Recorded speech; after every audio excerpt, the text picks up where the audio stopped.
श्री राम जा रहे थे वनवास, तब कौशल्या और श्री राम चाहते थे कि सीता महल में ही रहे, लेकिन सीता ने भी वनवास जाने की बात कही। गुरुवार 2 अप्रैल को रामनवमी है। त्रेता युग में चैत्र मास के शुक्ल पक्ष की नवमी तिथि पर श्रीहरि ने श्री राम के रूप में अवतार लिया था। रामायण में श्री राम से जुड़े कई ऐसे प्रेरक प्रसंग बताए गए हैं जिनकी सीख ध्यान रखने पर हम कई परेशानियों से बच सकते हैं। यहाँ जानिए श्री राम से जुड़े 3 प्रेरक प्रसंग। पहला प्रसंग, पति पत्नी के बीच नहीं होना चाहिए अहंकार। रामायण में जब सीता का स्वयंवर चल रहा था, शिव जी का धनुष तोड़ने वाले से सीता का विवाह किया जाना था। ये शर्त सीता के पिता राजा जनक ने रखी थी। कई राजाओं और वीरों ने प्रयास किया, लेकिन किसी से भी धनुष हिला तक नहीं। तब ऋषि विश्वामित्र ने राम को आज्ञा दी और कहा, जाओ राम धनुष उठाओ। श्री राम ने सबसे पहले अपने गुरु को नमन किया, फिर शिव जी का ध्यान करके धनुष को प्रणाम किया। धनुष को उठाया और उसे किसी खिलौने की तरह तोड़ दिया। इस प्रसंग में एक सीख छिपी है। दार्शनिक रूप से समझे तो धनुष अहंकार का प्रतीक है। अहंकार जब तक हमारे भीतर होगा, हम किसी के साथ अपना जीवन नहीं बीता सकते। अहंकार को तोड़कर ही वैवाहिक जीवन में प्रवेश करना चाहिए। पति पत्नी के बीच अहंकार होना ही नहीं चाहिए, तभी जीवन में सुख शांति बनी रहती है। दूसरा प्रसंग, पति पत्नी का एक दूसरे के प्रति समर्पण।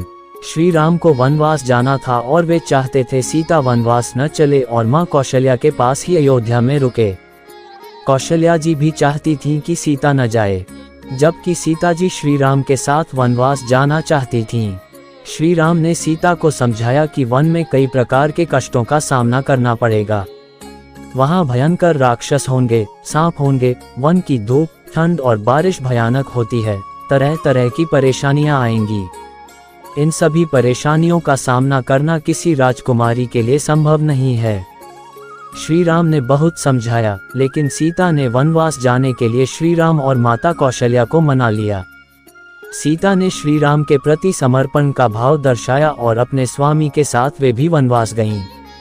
समर्पण की इसी भावना की वजह से श्री राम और सीता का वैवाहिक जीवन दिव्य माना जाता है।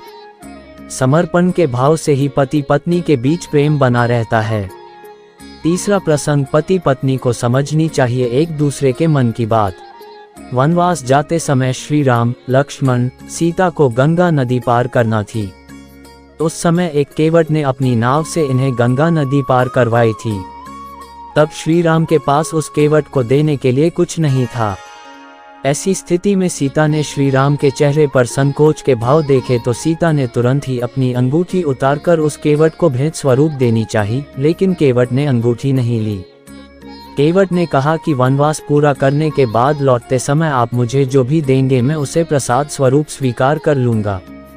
इस प्रसंग की सीख यह है कि पति पत्नी की हर स्थिति में एक दूसरे के मन की बात समझनी